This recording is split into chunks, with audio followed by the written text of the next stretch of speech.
North Florida. And it's interesting that on both sides of the family, uh, my mother's side was the Odom name, and on my father's side were Odoms too. So my middle name is Odom, but Nathan Odom was my great grandfather on my mother's side, and then my grandmother was Mamie Odom before she married my grandfather, who was a Tucker. And they came down here, all of it. Well, my mother's family came to St. Petersburg in about 1895, and the Tucker side of my mother's side came a little bit later. Well, no, I'm getting confused here. My father's family came a little later. So when they arrived in St. Petersburg, it was a small, remote place. What area of North Florida? Was it up near Jacksonville, near Lake City? Madison. Madison, very good. So they were up near the old Panhandle where everybody else lived. Do you remember as a child growing up stories about, from your parents or grandparents, about their memories, their first memories of St. Peter, how small and remote it was? As a child growing up, did they ever tell you about how different the place looked when they first arrived? Well, yes, my grandmother on my mother's side used to tell me about coming over from Tampa by boat. They didn't have the bridges. If you wanted to get here, you had to go all the way around the bay, upper northern part of the bay. Mm-hmm. And so they used to come across by boat. And that's when they started getting settled here. There wasn't too much conversation about that particular, in my memory, of what they were telling me, but in my memory of when my grandparents, my mother was born out on Tangerine Avenue, and my grandfather had some cattle out there, and I can remember having a little pony that he used to lead around, and I would ride on that pony, and he would walk all the way down to Lake McGorry, mm-hmm. and with me riding on that pony. But even back then, the streetcars ran. Tangerine to Gulfport, yeah. Yeah. Tangerine Avenue over to Gulfport. Yeah, and one of the biggest thrills of my growing up is my grandfather used to take me on the streetcar, and we'd ride all the way downtown and then back. That was a great day for me. Did you ever go on the streetcar out to the casino in Gulfport and take the boat over to Pass a Grill? I didn't, but I was told stories about it. We lived on the corner of Jackson and Fifth Avenue, which is now St. Anthony, or the medical complex that's down there now. And it was sort of a central location because you could get to anywhere in town. And growing up there, back then you could ride your bicycle anywhere that you wanted to go.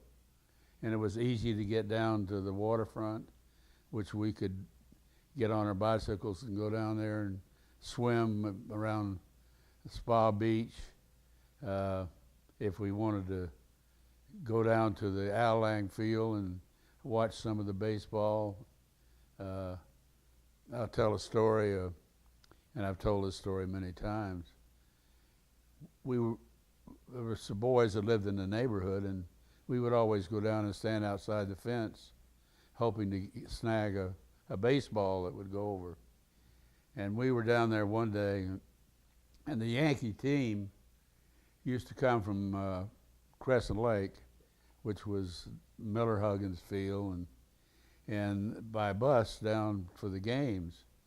And I was standing outside the fence, and all of a sudden there's a tap on my shoulder, and his voice said, "Kid, you want to carry my bag in?"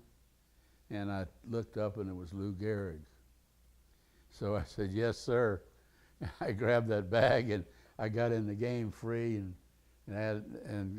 I had my autograph book there. And you know, to this day, I don't know whatever happened to that. I had every autograph of the Yankees, Cardinals, that you can imagine. But anyway, that was a real great time for me to remember a guy like Lou Gehrig. But growing up, I can also remember one of the first times somebody in the neighborhood, one of the boys, told me that you could go down to the Alcazar movie theater and you could get in for 10 cents. And you got to see a double feature and a serial. And sometimes they'd have a news broadcast. I thought that was the best deal I'd ever heard of, was to be able to go down to a movie for 10 cents. Well, from then on, that was one of the highlights. Growing up, as I got older, was playing midget league softball. They didn't have little league baseball back then. The city sponsored, or you would get sponsors by either Poinsettia Dairy or somebody like that to sponsor the team. And if we won, we could always go down and get a free ice cream. And they had the midget league and the junior league, and we played our games over at Miller Huggins. They had a down on the south side. They also had teams down there. And occasionally we would play each other. Down in Bartlett Park? Bartlett Park. Yeah. But Bartlett Park was much smaller than what it is now. But So, that was, I was really young then. I was 10, 11, 12 years old. So as a kid growing up, if you were to get on your bicycle and head north on 4th Street or up 9th Street, after a little while, there's just trees. What was it like growing up in St. Petersburg before it was so developed as a kid? Did you have tree forts? Did you guys go out and was there a lot of adventure growing up? Oh yeah, there's a lot of places. We used to come down, and in this particular area, we're on 40th. You could come down and go all the way down 40th. And there was an old rickety bridge that it wasn't even there. I mean, it was torn down, and we used to go down there and fish.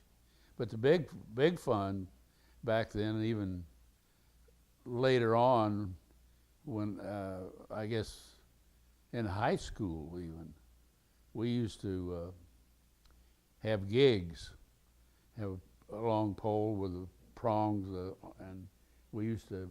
Go dig it. Yeah, we used to walk the seawall all the way from Snell Isle all the way down practically to the pier, gigging mullet. And then if we didn't have any mullet, we'd have a game of what we call poles. When a guy would throw his pole in the water, and we'd see who could hit it. We destroyed many gigs that way. But those were some of the things growing up here. Then just before high school, a fellow named Jack Purrier, who was in charge of the city recreation department.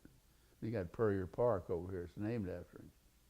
And he formed a 6-man football league. And we used to play, we had all different teams, and we played crosswise on Stewart Field. Not the length of the field, but we'd have maybe 4 or 5 games going at the same time. And that was great. Got all of us that were interested in football started.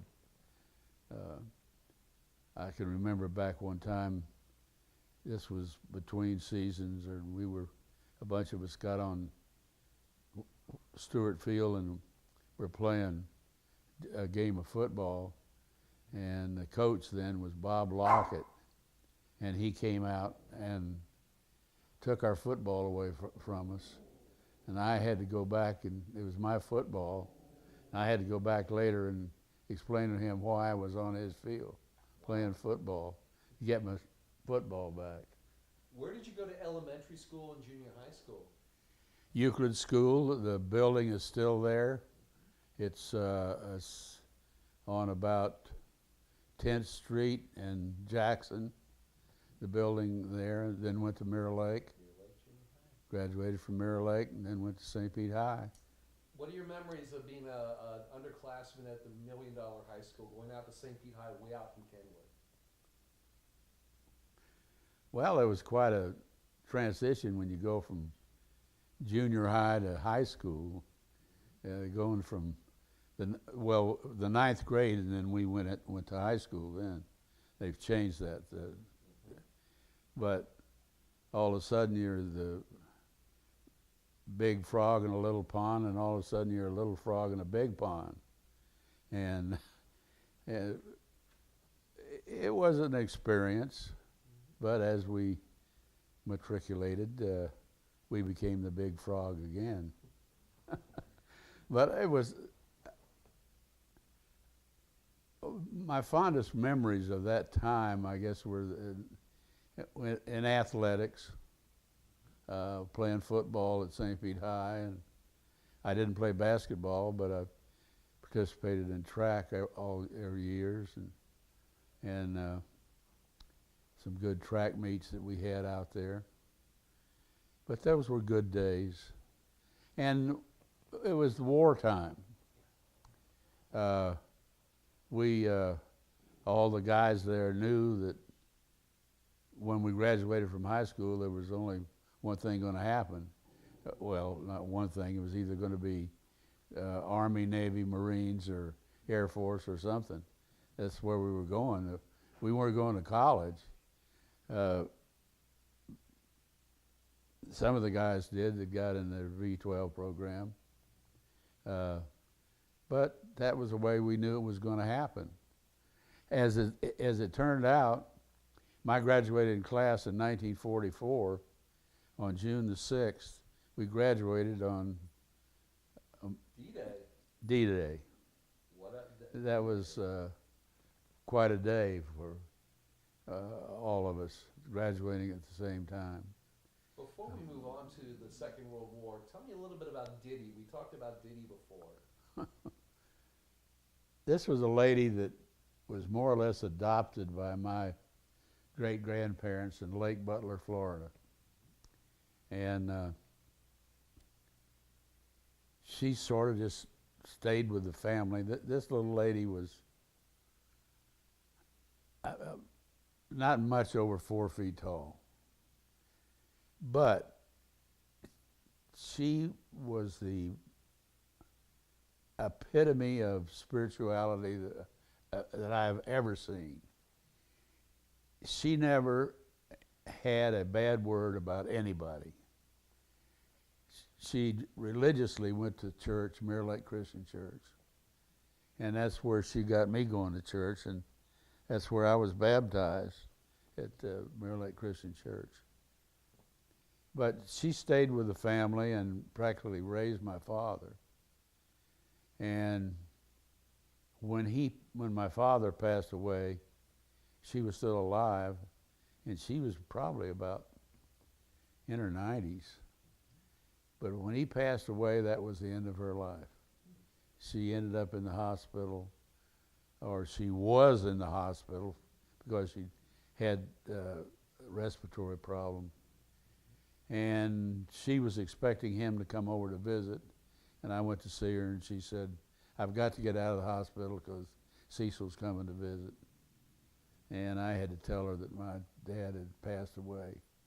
I told her that one evening, and the next day she passed away. But there are so many memories.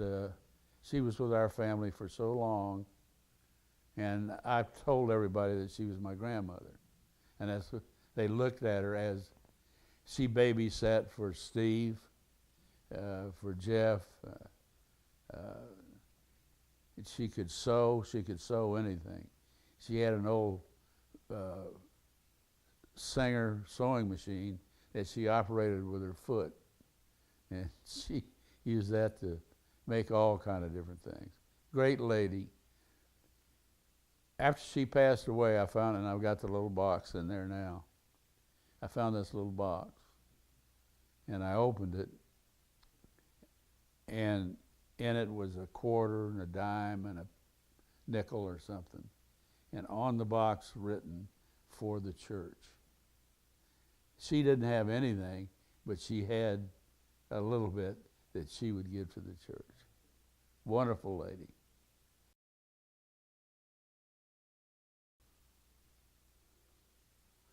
Well, I wasn't particularly,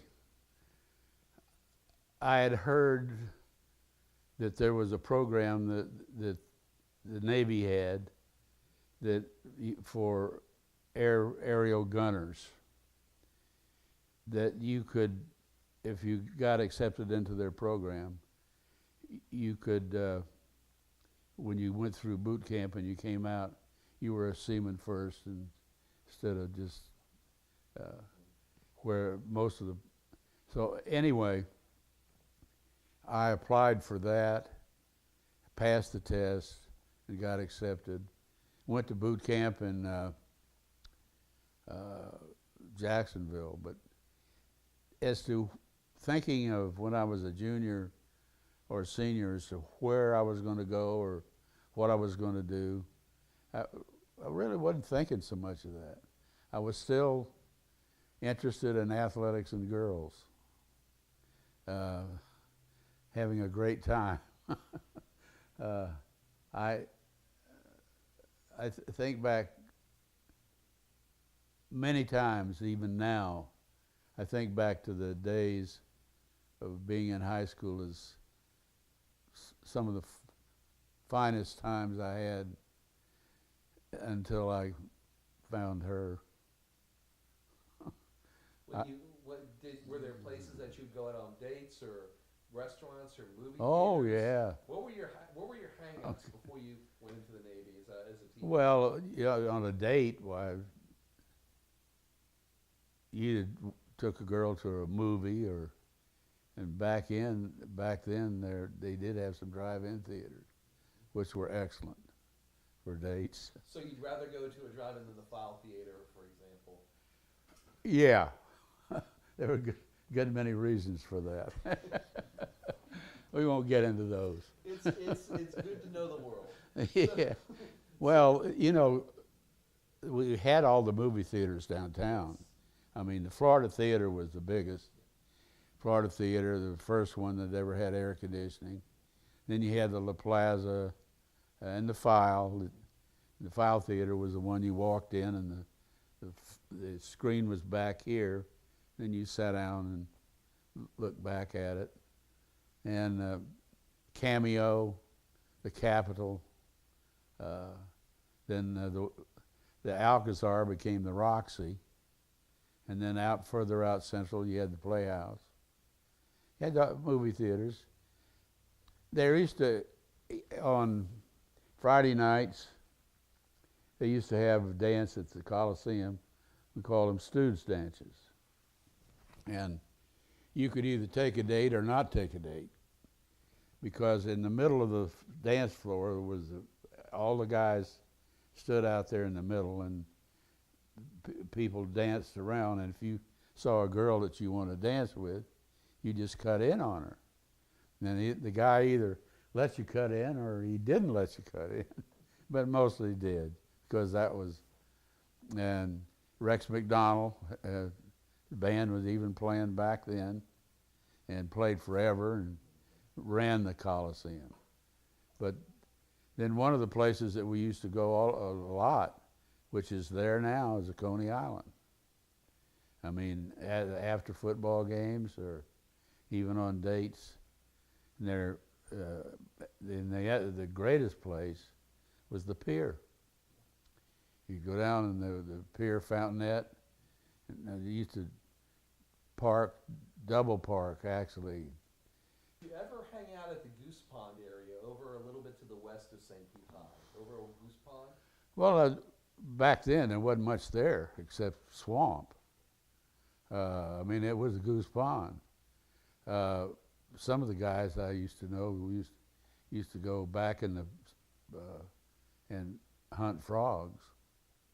But then as time went on, and that was all filled in, and Central Plaza. Central Plaza, well, it developed. Mm-hmm. I think there was a boy that was his family that was in high school with me, Lowell Fivelin, and I think their family were the original developers of that, particularly over on Central Avenue.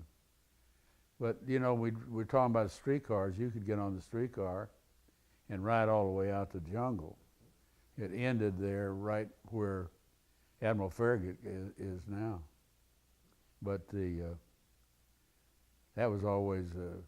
I dated a girl that lived out there, and I remember one time I rode that streetcar all the way with her home, and I didn't tell my mother that I was going to do that. Well, consequently, I didn't get back home till 5 o'clock or more. Well, she was a little upset with the fact that where had I been all this time, going all the way out to the end of the streetcar line. But when you were growing up before World War II, did your family ever take vacations? What were vacations? oh yeah, my family, one of the places they used to go to Hendersonville, North Carolina, a lot. And another place too, being that my father's family came from Lake Butler and Stark. Right east of Stark was Kingsley Lake, which on the other side of it is Camp Blanding. But back before, just as Camp Blanding was beginning to be built, on the west side of the lake, somebody in the family up there owned a cabin, and we used to go up there. No electricity, no plumbing, outhouses, but the lake was wonderful to swim in. We used to go up there a lot. Hendersonville, North Carolina, several places that we used to go up there. We didn't travel that as much as we do or did later on when I was grown, or as people do today. But those were nice places to go. But as I graduated from St. Pete, I went into the Navy 2 years back, St. Pete Junior College, 1 year at the University of Florida. When you went to St. Pete College, junior college, had it moved out to Eagle Lake yet, or was it? Oh yeah, downtown? no, it moved out. Campus? Interestingly enough, we had a political science teacher there that had quite a background in basketball, and they didn't have a basketball team, so he formed one. Well, there was a whole bunch of guys that had played basketball in high school that we were all still together. I didn't play basketball then, but I went out for the team anyway. Well, anyway, we got a team going, and the problem was getting games. Well, we ended up playing. Actually, we played FSU, beat them twice. We played Florida Southern, beat them twice. We only had a season of 11 or 12 games and went undefeated. It was interesting, in one game I can remember, we were playing Florida Southern, and I overheard the Florida Southern coach say to our coach, I'll do what I can with my boys to hold the game score down. So our coach said, well, that's all right.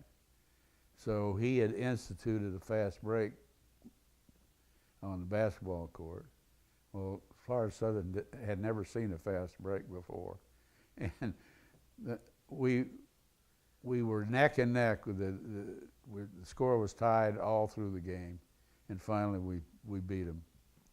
But that was interesting. And when we left and went up to the University of Florida,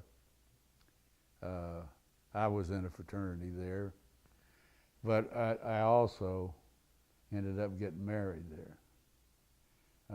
I was married before I met this lady, and ended up with a son that was born there, who is now a Bull Gator. His name is Steve Ritch.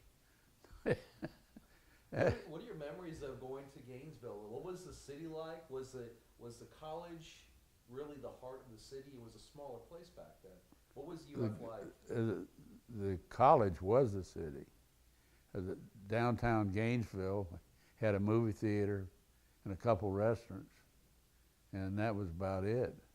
We lived in Flaw Village, which was, they had brought in a bunch of barracks from a couple airfields and converted them into apartments.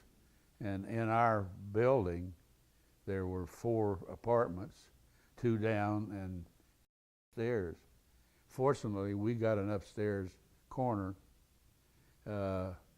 consisted of 2 bedrooms, a bath, a kitchen, and a living room, and our utilities were paid for $29 a month. So, being on the GI Bill, and when he came along, my pay went up to $120 a month. So that meant that to supplement the 120, I had to do something else. So I sold programs and hot dogs and stuff at the football games. But that was an interesting time. So you get to UF just as it's a little after it becomes coeducational. Went from being the all-boys college to co-ed. Florida State College for Women becomes FSU. Were there rivalry talks there early on? No. FSU, or was it just another? Because FSU had really not hadn't matured. No, I mean their football team. I was over there when they played their first game against Stetson downtown, and it was like watching a second-rate high school play, and it stayed that way for quite some time. So the competition was not there at that time. But what did you major in at Florida? Business administration. Well, I was a minor in psychology.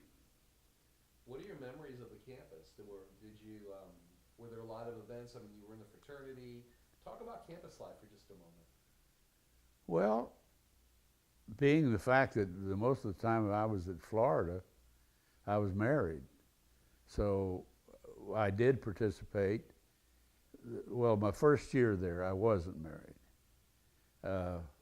And I participated in the fraternity and fraternity functions, and had my fiancée, so to speak. She wasn't really, but my girlfriend, come over from FSU to the functions and so forth. But it was small. I mean, as I say, there were 9,000 students on the campus. But it was the other side of it, where all the fraternities had intramurals, and if you weren't in a fraternity, there were independent intramurals.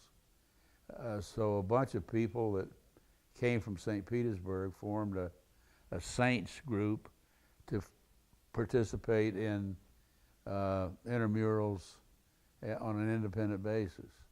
And that was a lot of fun too, because we could go back to swimming. And the first year that I went up there, one of the intramurals they had was boxing. Well, they eliminated that because too many people were getting hurt and knocked out. So what they supplemented it in the place of boxing was water polo. Well, let me tell you, that was as bad as boxing. I mean, you could about get drowned in it with that one. But anyway, there were a lot of things like that that you could do. But then the next year, got married, and he came along, and so the things that we did were more or less with other individuals that had gotten married and had children. Couples and families. Yeah.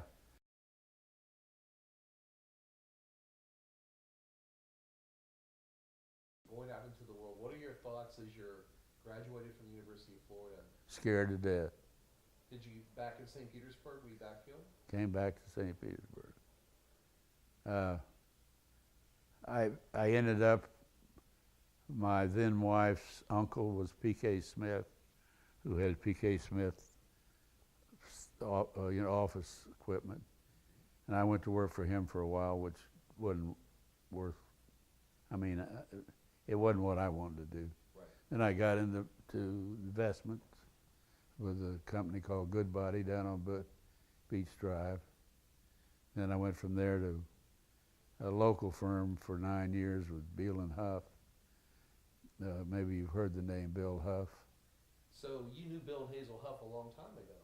Oh, Bill and I were in high school together. He and I worked together for 9 years.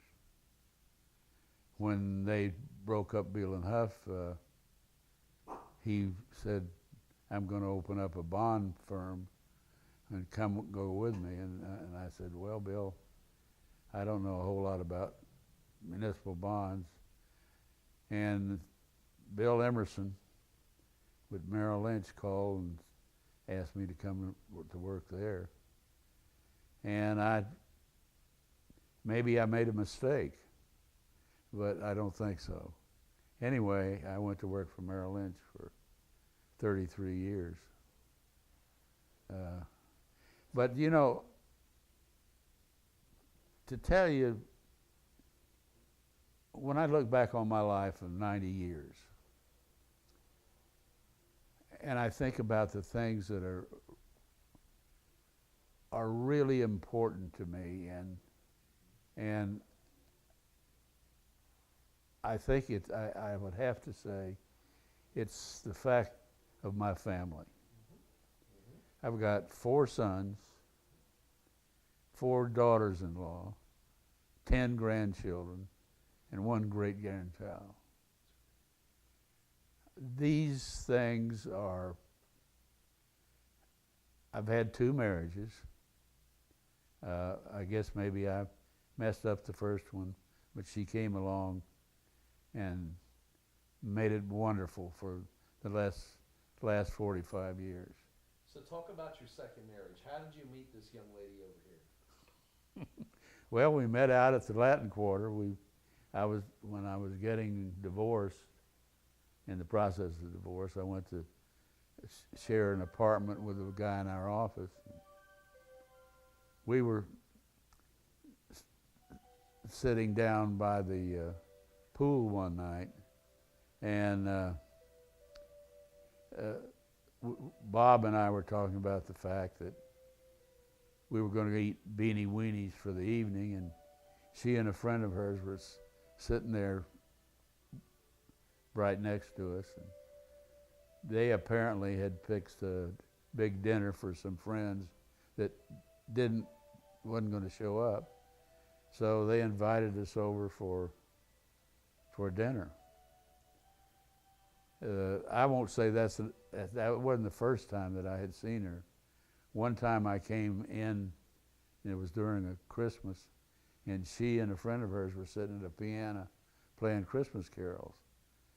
And I thought to myself, you know, I got to figure out a way to meet this girl.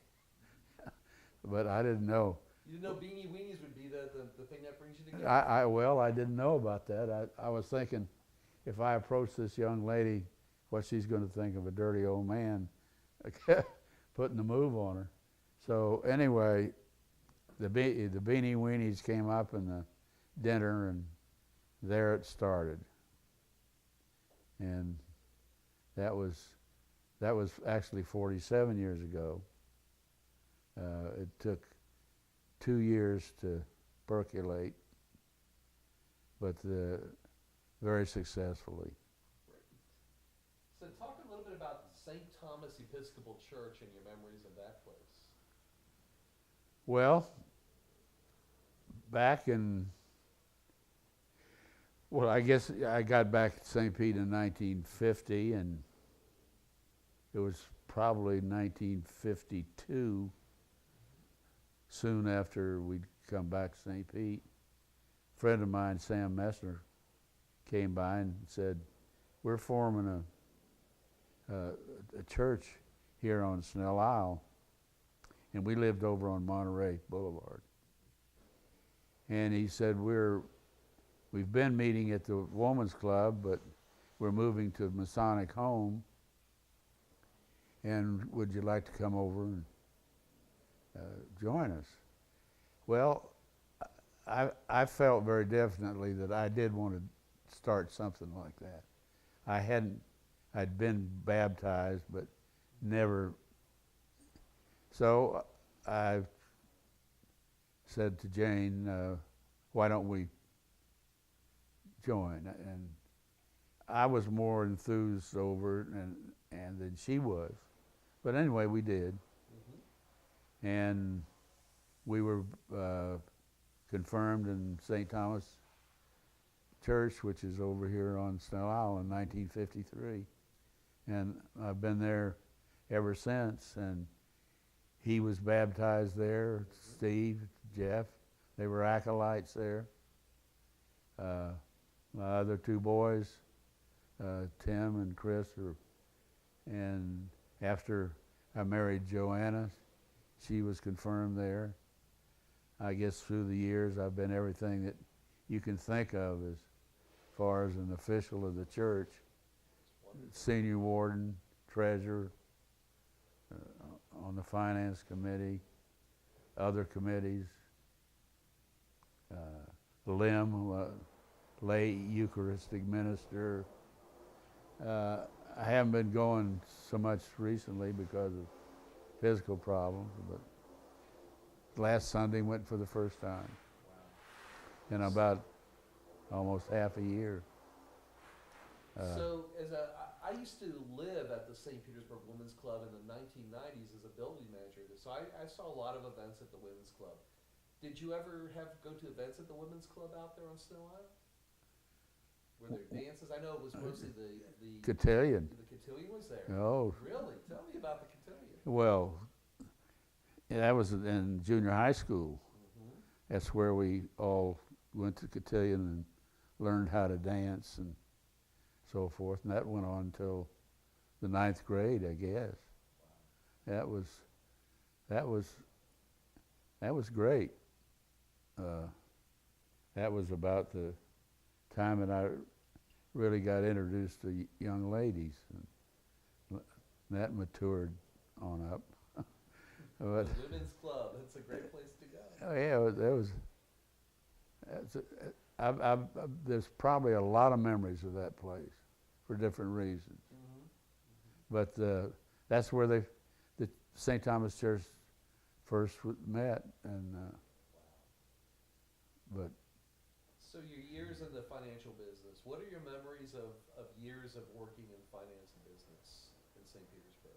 You saw a lot of growing up around you. The city was taking shape, the interstate's being constructed, more people are coming here. What are those memories like? Well, the financial business has changed dramatically from the time that I first started in it till even I've been retired 21, 22 years now. Even over that period of time, it's changed a lot. But Merrill Lynch's office was at 526 Central. Then we moved down to behind the First National Bank, which is no longer. 526 is no longer. We moved from First National Bank out to Fifth Avenue, and then back down to the bank. Well, it was Florida Power Building. There's some name on it now I can't pronounce. The office is there, but those were back then. Even when I retired in 1995, the business was fun. It was interesting to me to be able to talk to people about their investments, to help them to make money or preserve capital or achieve whatever they wanted to. It was a great satisfaction to be able to pick a stock and have it work. Not so great to have one go down the chute, but that happens. Met some wonderful people, had some great people that three of the people that I became very close with, and there's only one of them left, were the Pappas brothers from Tarpon Spring. And Mike and Lukey and Jackie. Mike and Lukey are gone. Jackie's still alive. I can name a lot of people that, and I don't know how I'm still here and they're not. But a lot of that picture up there was given to me when I retired, and that's the floor of the stock exchange. And even that's changed. So, but as I said, the business was fun, and when I had a triple bypass, and that was in '94, and I finally decided that I was becoming a step slow in making decisions, and I wasn't doing as good for my people as I'd like to, and decided it was time for me to hang it up. So I did, and I'm not sorry that I did. If you could make this room into a time machine and go somewhere back to St. Petersburg in your childhood, a place you went to and enjoyed, or a place you wish you had went to, where would that place be? If you could go back as a child or a young adult or a teen and see something or do something that you didn't have a chance to do. Well, there wasn't many places that I didn't go. There are many places that I did. That I used to enjoy going down to the Spa Beach when I was really young. Did you go to the solarium too? Well, no, I didn't do that, but swimming in the spa pool, swimming meets at the spa pool, playing little league, playing midget league softball, playing six-man football, just going out to the beach. That's one of the reasons that I wanted to come back here, because St. Petersburg to me was the place that I felt my kids ought to grow up, go to school and grow up, because I thought they would enjoy it as much as I did, which I did enjoy it. Great place to have a family. Yeah. So as you look at this time that we've had together, our conversations, are there any things that we didn't talk about or any memories you'd like to share that I didn't ask about? We've covered a lot, but just any little things along the way. I don't know. When I think back on it, I was talking about the fact that on both sides of the family, the Odom name, and looking back through the history of Nathan Odom on my mother's side, and that the fact that he married, I forget what their last name was then, but anyway, he married, let's see, Nathan married, I think the family was named Wyden. But anyway, looking at that history and knowing that Nathan is buried out in Greenwood, in the Greenwood Cemetery now, on one end of the cemetery, and on the other end is E.L. Odom and Nanny Odom on the other side of the family.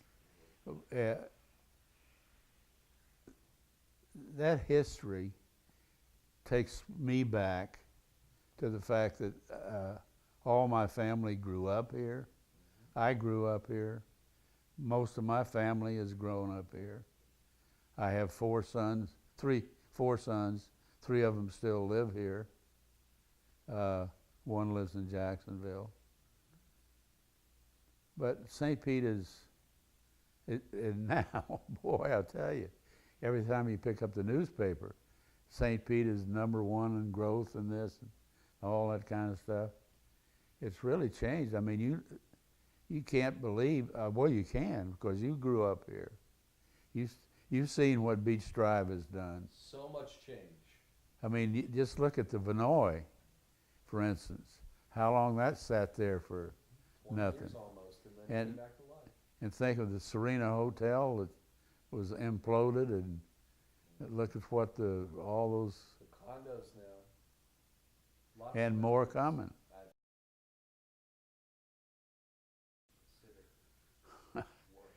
I guess I left that out.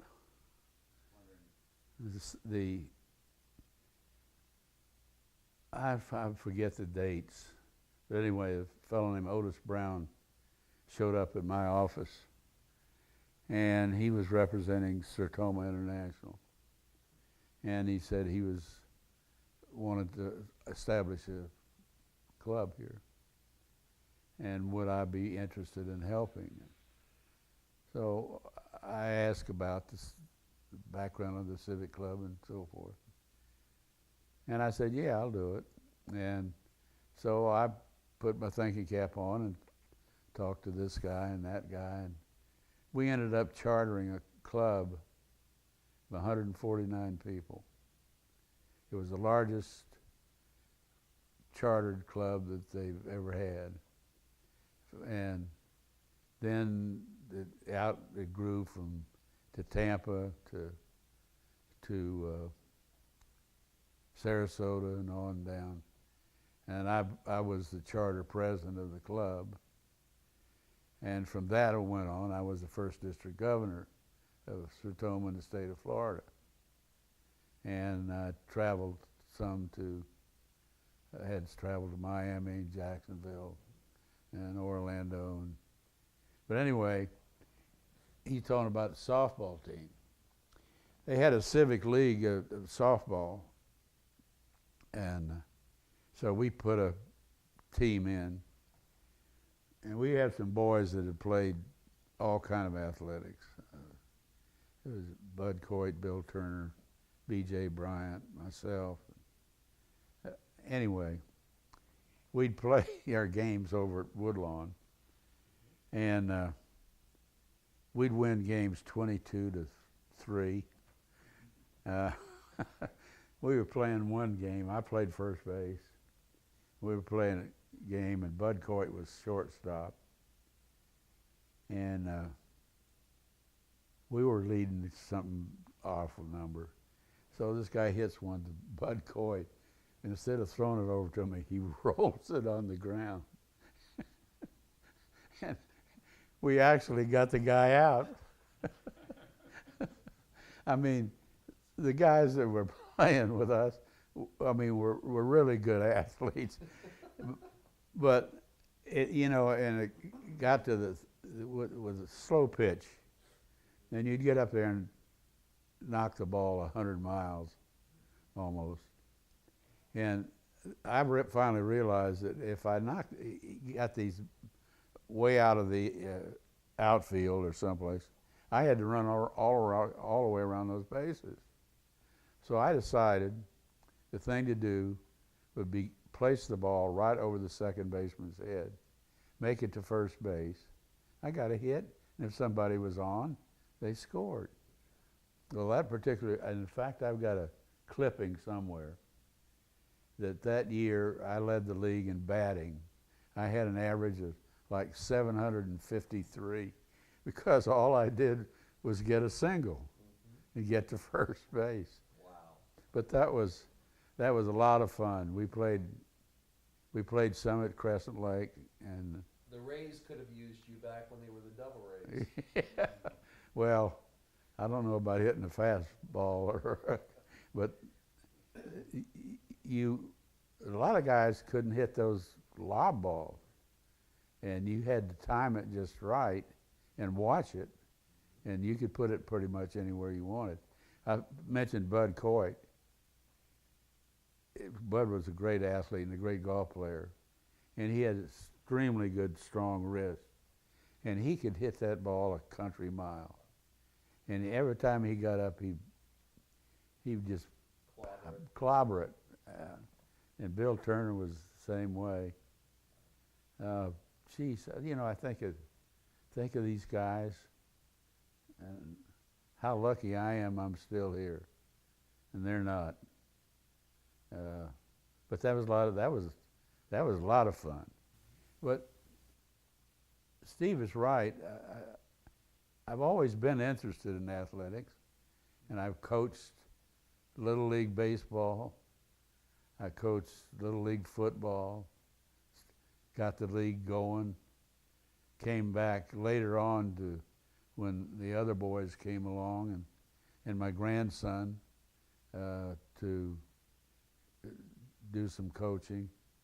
Then by accident I got into coaching soccer, which I knew nothing about.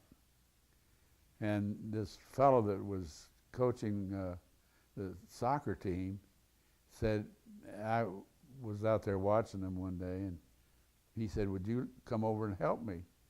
And I said, yes, I don't mind doing that, stand out here with these guys.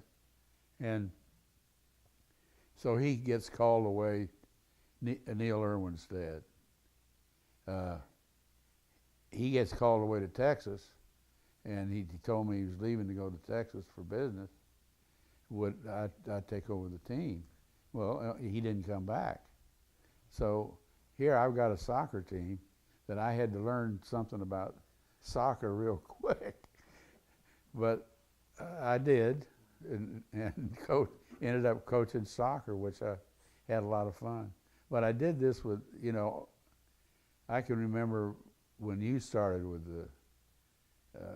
when Steve started with the over Northeast, and then went on to the senior division, and then Jeff came along doing the same thing. And then I had the other two boys, Tim and Chris, and they came along, and here I was again. Being the coach. And, but those were, you sit and think of and I guess one of the reasons, another reason, it was something I could do with my sons, that I could be with them and support them as the best that I could. And when they did stuff good, he went on to play football at Northeast and quarterback. It was always great to see him doing well and playing these sports. We've covered so much. If there's something you would like to say to your family members and future family members, think 30, 40, 50 years from now, your children's great-grandchildren, what is the Ritch legacy of the Ritch family in St. Petersburg. What do you think for the future? What things would you like future generations to know most about your time in St. Petersburg? All the memories you have. That's a very difficult question. It is a difficult question, but I think if I were to tell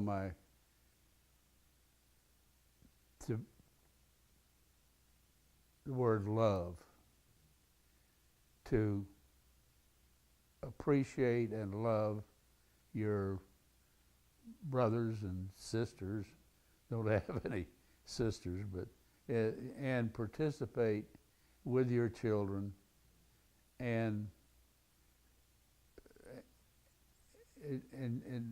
just get back to being yourself as much as possible and being honest with yourself if as much as you possibly can. Sometimes I think about things that I wish I hadn't done. I guess we all do that. And then things I'm glad that I did do. But I think at the center of all of this is still love. Loving each other and being together. If I have to leave a legacy, I want all my boys and their kids and grandkids and so forth to feel that togetherness, family togetherness. And St. Petersburg is the stage on which that happens. Yes. St. Petersburg is where it happens.